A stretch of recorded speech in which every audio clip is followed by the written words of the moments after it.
여러분 안녕하세요. 반갑습니다. 자, 이번 시간부터는요 조금 더 이제 통계의 전반적인 로드맵을 알려드리려고 합니다. 그래서 여러분들께서 어떤 특정 상황에서 어떤 검정을 선택할지, 또 어떤 검정은 어떤 개념을 가지고 있을지 궁금하시잖아요. 자, 이런 것들을 실은 뭐 가장 좋은 방법은 이것에 대한 코스북, 소위 이제 우리가 교과서라고 하죠. 그런 교과서를 하나 펼쳐 놓으시고 하나씩 하나씩 공부하는 방법이 있겠습니다만, 그러기에는 시간이 참 많이 걸려요. 특히나 우리가 이 통계 자체를 어떤 알고리즘을 공부하는 경우도 물론 많이 있겠습니다만, 제 수업을 들으시는 다수의 사람들은 대부분 임상가 분들이시잖아요. 그래서 임상, 즉 임상에서 이 데이터를 어떻게 활용할 것인가에 대해서는 거기에 대해서 논하자면 이런 통계 소프트웨어 또는 통계 검정 방법은 하나의 툴, 하나의 도구에 불과합니다. 따라서 이 도구가 적절한지, 어떤 상황에서 사용되는지를 우리가 빠르고 쉽게 우리가 찾아볼 수 있으면 도움이 될 것 같아서 그런 수업들을 준비를 했습니다. 참고로 이 수업은요, 그 의사 선생님이시면서 또 의학 박사이시고요, 그 서울성모병원에 계시는 최병길 의사 선생님의 그 자료를 제가 좀 수업용으로 인용을 했습니다. 제가 이 수업은 어떤 영리적인 목적으로 하는 것이 아니기 때문에요. 네, 교육적인 목적에서 사용함을 다시 한 말씀을 드립니다. 자, 그래서 여러분들, 자, 지금 저와 함께 보시면 일단 가장 기본적인 개념에서 우리는 어떤 연구 방법에서 어떤 통계 검정이 있는지를 알아야겠죠. 자, 그래서 지금부터 제가 이런 통계적인 개념에 대해서 좀 설명을 드릴 겁니다. 그래서 앞에서는 우리가 아주 기본적인 통계의 개념하고요, 분포에 따라서 어떤 그 기초 통계를 볼 수 있는지를 로드맵을 드릴 거고요. 그 다음에는 ROC 커브라는 게 있습니다. 우리가 특히나 이 통계나 이런 머신러닝을 여러 분야에서 응용하고 있습니다만, 의학 분야에서 응용한다면 다른 분야에 비해서 특별히 또 알아둬야 될 부분 중에 하나는 진단 일치도, 그 다음에 진단에 대한 예측성 등이 되겠습니다. 그래서 우리는 이것을 ROC 커브라고 해서 ROC 곡선이라고 해서 다른 분야보다 의학 분야가 조금 더 이 부분에 대해서 공부를 하는 경향이 있습니다. 그것을 좀 간단히 말씀을 드리고요. 오늘은 로드맵이기 때문에 이제 아주 구체적인 내용들은 하나씩 제가 알려드리도록 하겠습니다. 자, 그 다음에 대표적으로 그 다음 보실 거는 이제 평균치 비교가 되겠습니다. 자, 어떠한 경우에든 꼭 의학 분야 임상 통계가 아니더라도요, 우리가 대체적으로 제일 많이 이런 통계적인 알고리즘을 대입해서 응용하는 경우는 대체적으로는 평균 비교가 있을 겁니다. 그래서 우리가 특히 의학 분야에서는 환자군과 정상군을 비교를 많이들 하지 않습니까? 그래서 거기에 대해서 좀 말씀을 드리고요. 그 다음에 또 다른 카테고리로는 상관 분석이 있을 겁니다. 자, 우리가 단순히 평균이 A 집단보다 B 집단이 더 우수하다, 또는 A약보다 B약이 더 우수하다. 자, 이런 것들은 평균을 통해서 분석을 하는 겁니다만, 그 외에도 상관 분석, 즉 여러 개의 변수와 여러 개의 변수, 여기서 말하는 변수라는 건 특징이겠죠. 그래서 예를 들면 키와 몸무게가 관련이 있는가, 이러한 부분들을 살펴보는 걸 상관 분석이라고 하고요. 이 또한 개념에 따라서 여러 가지 통계적 기법이 사용이 되니까요. 오늘은 거기에 대해 설명을 또 드릴 겁니다. 자, 그 이후에는 바로 판별 분석이라고 해서 마치 그 원웨이 NO 발악력, 그 다음에 리그레이션을 혼합한 그런 형태의 분석 방법이 있습니다. 결국 우리가 종속 변수에 영향을 두는 독립 변수를 우리가 검정하고요, 이 독립 변수를 이용해서 다시 종속 변수를 예측할 수 있는 하나의 판별 함수를 예측한 이 방법에 대해서도 간단히 오늘 설명드리도록 하겠습니다. 자, 그리고 오늘 설명드릴 또 다른 개요는요, 크로스 테이블, 소위 이제 교차 분석이 되겠습니다. 우리는 연속 변수가 아닌 명목 변수는 이 하나하나씩 새알릴 수가 없지 않습니까? 소위 이제 연속형 변수, 컨티뉴스 베어리블, 소위 이제 만 나이라든지 몸무게라든지, 자, 이런 형태가 아니라 만약 10대, 20대, 30대, 40대 이런 식으로 범주형으로 구분이 돼 있다면 이건 우리가 셀 수 있는 건 아니에요. 남자, 여자 마찬가지죠. 자, 남자는 1, 여자는 2로 코딩이 돼 있다면 이것은 우리가 연산을 할 수 있는 건 아닙니다. 셀 수 있는 건 아닙니다. 자, 그래서 이때 사용되는 우리가 크로스 테이블이라는 방법이 있습니다. 그래서 뭐 다양한 방법들이 있는데요.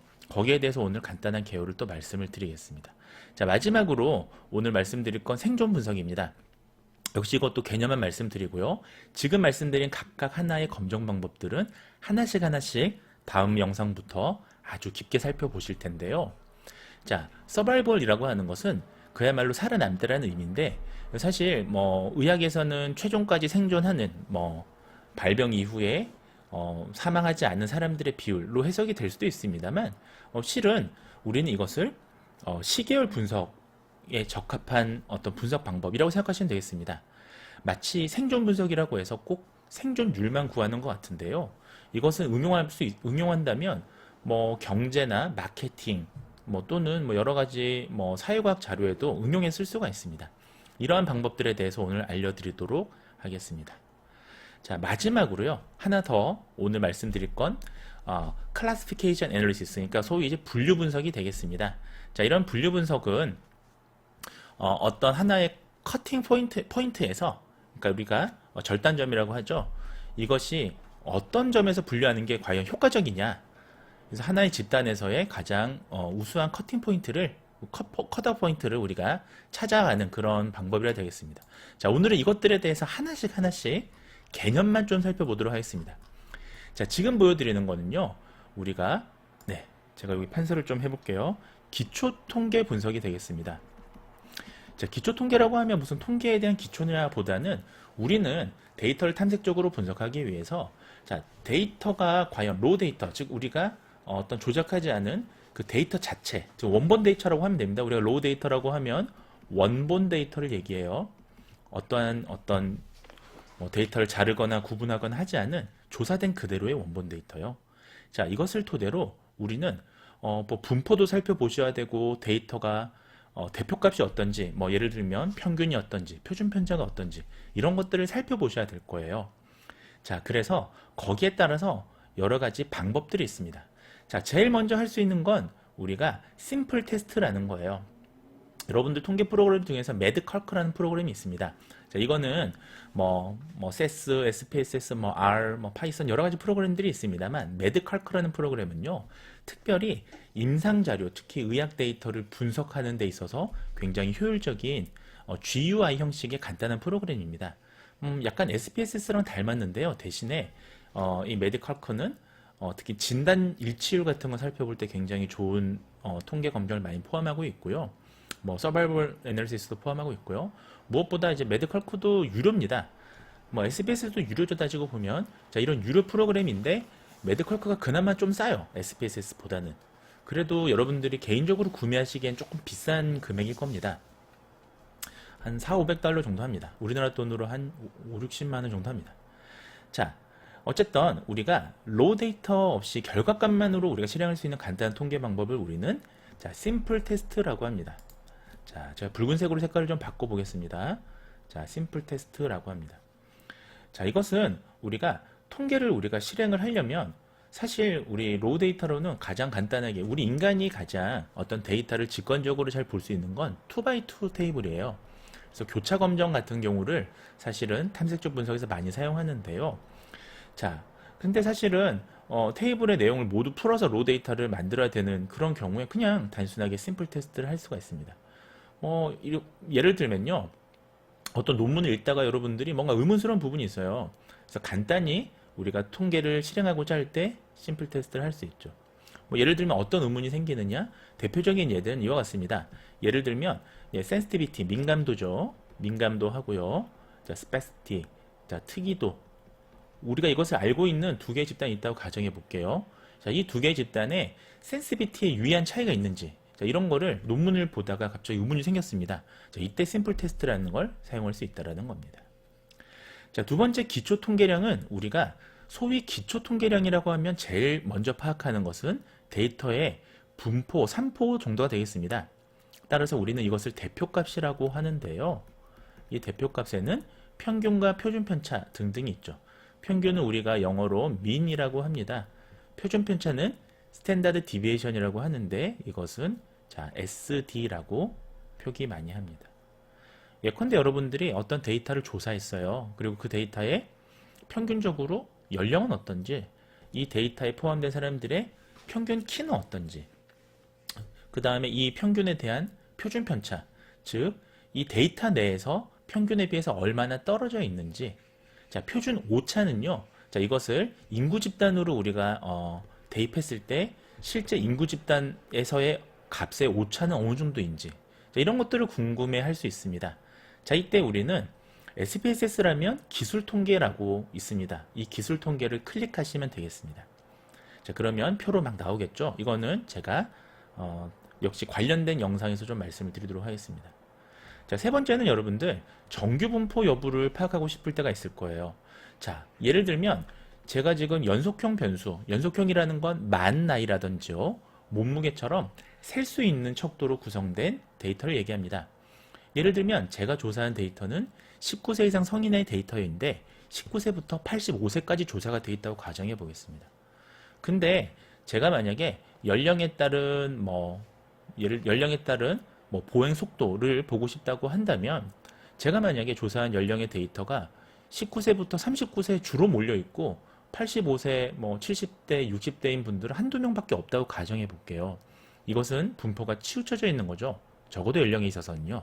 그래서 이런 연령에 대한 부분들을 파악해야 됩니다. 분포. 즉 우리가 대부분의 통계 검정들이요, 우리가 머신러닝이 아니라 통계 검정에 우리가 주목해서 얘기를 한다면 정규 분포를 가정하고 분석하는 그런 검정들이 상당히 많습니다. 그래서 모수 검정들은 또 대부분 정규 분포를 가정하는 경우가 많습니다. 그래서 우리가 제가 조사한 그런 변수들이, 특정 하나의 변수들이 과연 정규 분포를 띠고 있는지. 자, 만약에 A 집단에서의 연령은 정규 분포를 띠고 있고요. 자, B 집단에서의 연령은 정규 분포가 아니에요. 근데 어떤 똑같은 코로나 바이러스에 대한 치료제를 개발했는데 A 집단, B 집단에게 동시에 투여를 했습니다. 근데 서로가 연령이 정규 분포가 다르다면 우리는 A 집단하고 B 집단의 효과가 동일하다고 얘기할 수 없는 거예요. 연령부터 차이가 있으니까.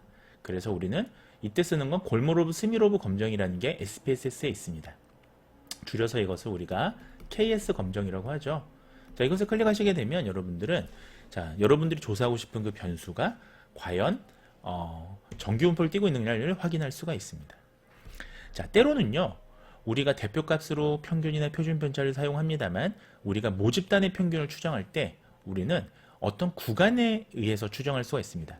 자, 구간이라고 하면 레인지, 범주죠, 일단. 자, 예를 들면 평균, 표준 편차, 이런 것들은 하나의 값이라서요, 좋을 수도 있습니다만 신뢰 구간이라고 하는 것은 이 구간 안에 들어와야 신뢰할 수 있다라는 식으로 해석이 가능하기 때문에 보다 더 직관적이죠, 사실은.